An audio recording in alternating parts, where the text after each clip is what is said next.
Halo, selamat pagi siswa kelas 11. Kembali lagi bersama Bu Nurul di pelajaran geografi. Pada pertemuan sebelumnya, kalian telah menyaksikan video tentang klasifikasi sumber daya alam. Tahukah kalian bahwa ada satu lagi jenis sumber daya yang ada di muka bumi, yakni sumber daya wisata? Apa itu sumber daya wisata? Dan bagaimana ya potensinya di Indonesia? Tonton penjelasan ini sampai akhir ya. Kalian semua pasti tahu bahwa di Indonesia ada banyak sekali destinasi wisata yang dikenal di penjuru dunia. Mulai dari wisata heritage seperti Candi Borobudur yang ada di Magelang, Jawa Tengah. Lalu ada wisata budaya yang dapat kita jumpai dengan mudah di Bali. Di sana kita bisa menyaksikan upacara adat dan juga sejenisnya. Lalu ada pula wisata bahari, tempat kita menyelami lautan dan menikmati keindahan di dalamnya. Lalu, lokasi wisata yang paling banyak di Indonesia adalah pantai.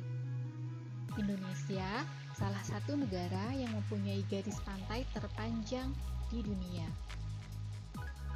Semua jenis destinasi wisata tadi adalah potensi wisata Indonesia yang sangat berharga. Lalu, apa ya yang dimaksud dengan potensi wisata?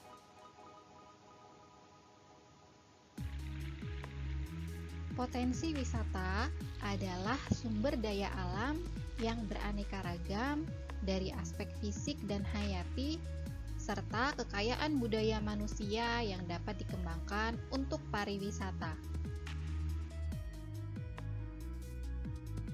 Sebuah potensi wisata akan melahirkan daya tarik wisata.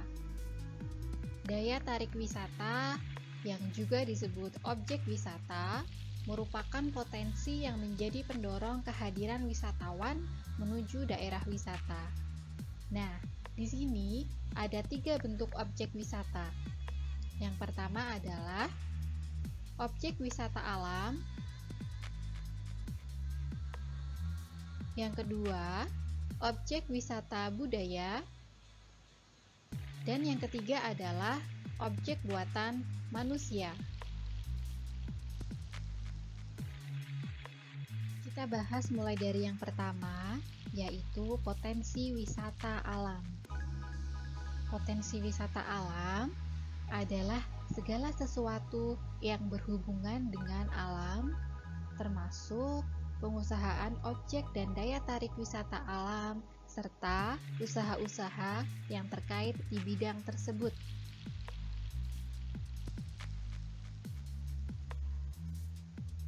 Potensi wisata alam bisa terdiri dari objek wisata pantai, lalu objek wisata taman nasional dan taman laut, objek wisata danau, dan objek wisata gunung. Yang selanjutnya adalah potensi pariwisata budaya. Setiap daerah memiliki keunikan dan ciri khas masing-masing. Budaya dari adat istiadat setiap suku, misalnya tari-tarian, rumah adat, ukiran, alat musik, pakaian, upacara pernikahan, upacara kematian, dan upacara kehidupan lainnya memiliki daya tarik wisatawan tersendiri untuk dinikmati keindahannya. Karena hal-hal seperti itu mungkin tidak mereka jumpai di tempat asalnya. Contohnya apa saja sih? Misalnya ada pertunjukan tarian Reok Ponorogo dari Jawa Timur, lalu ada pertunjukan musik angklung di Jawa Barat, ada tari kecak di Bali, dan tari saman yang ada di Aceh. Yang Yang selanjutnya adalah potensi pariwisata sejarah atau heritage. Pariwisata ini meliputi benda-benda peninggalan sejarah, peninggalan benda-benda kuno, dan bangunan candi peninggalan masa lalu yang merupakan objek menarik bagi wisatawan dalam negeri maupun luar negeri untuk berkunjung. Contohnya ada Candi Borobudur, Candi Prambanan, Monumen Nasional, dan bangunan-bangunan bersejarah yang lainnya. Nah, mari kita lihat peta ini. Di dalam peta ada lokasi 10 destinasi pariwisata prioritas di Indonesia. Pariwisata prioritas maknanya adalah pariwisata yang sudah sangat dikenal di penjuru dunia dan menjadi destinasi andalan untuk para pelancong. Mulai dari sebelah barat ada Danau Toba di Sumatera Utara, ada Tanjung Kelayang di Bangka Belitung, ada Kepulauan Seribu di Jakarta, ada Tanjung Lesung di Banten, Borobudur di Jawa Tengah, Taman Nasional Bromo Tengger Semeru di Jawa Timur, ada Mandalika di Nusa Tenggara Barat, Labuan Bajo di Nusa Tenggara Timur, Wakatobi di Sulawesi Tenggara, dan Pulau Morotai di Maluku Utara.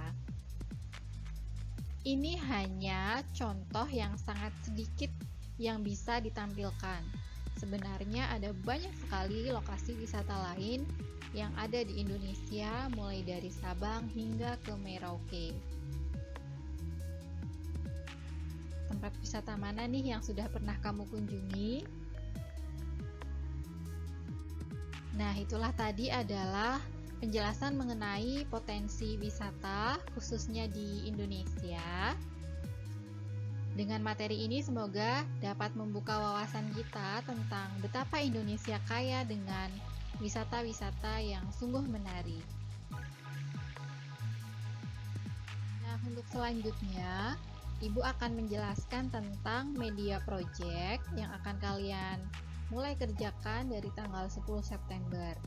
Jadi untuk media project ini akan ada kolaborasi dari 5 mapel yang tergabung dalam satu IDU, yaitu IDU 3. Dalam IDU 3 ada pelajaran matematika, geografi, sosiologi, sejarah peminatan, dan juga ekonomi. Yang akan kita buat pada project IDU 3 adalah membuat video tentang pariwisata kelautan di Indonesia. Jadi dari sekian banyak sumber daya dan sekian banyak jenis pariwisata, kalian akan fokus untuk membahas tentang pariwisata kelautan atau disebut juga dengan wisata maritim. Wisata kelautan nanti bisa berupa pantai yang bisa dinikmati dari permukaan atau berupa tempat diving yang bisa diselami.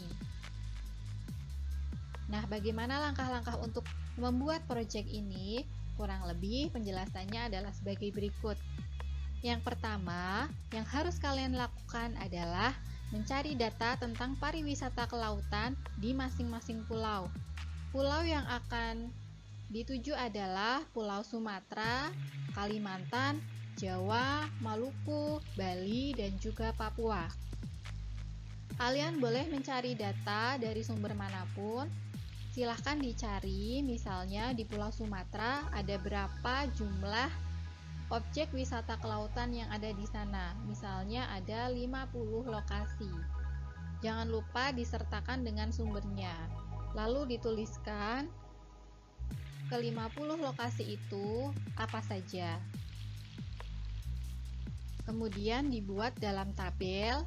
Penjelasan tentang pembuatan tabel akan dijelaskan oleh Edu Matematika, yaitu Bu Ratri.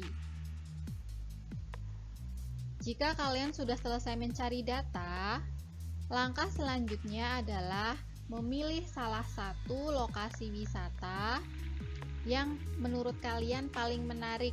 Boleh dari Pulau Sumatera, Kalimantan, Jawa, Maluku, Bali, ataupun Papua.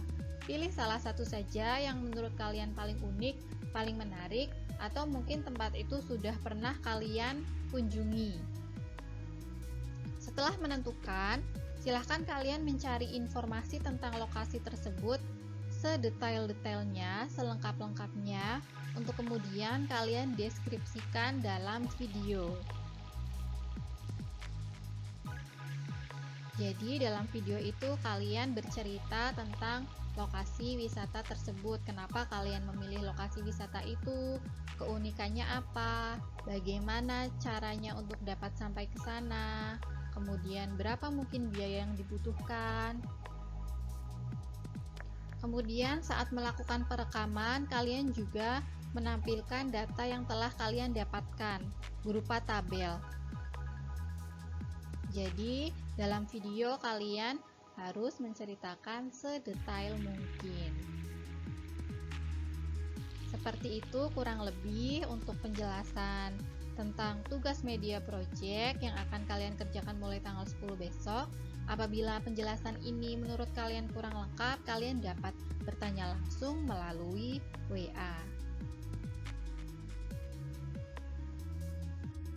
Dengan begitu, penjelasan untuk hari ini telah selesai. Semoga yang sudah disampaikan oleh Ibu bermanfaat untuk kita semua. Selamat mengerjakan media project untuk IDU 3. Kerjakan semaksimal mungkin versi kalian untuk mendapatkan hasil yang paling optimal. Sampai jumpa di pelajaran geografi pada term kedua semester ini dengan materi-materi yang menarik lainnya. Terima kasih, sampai jumpa.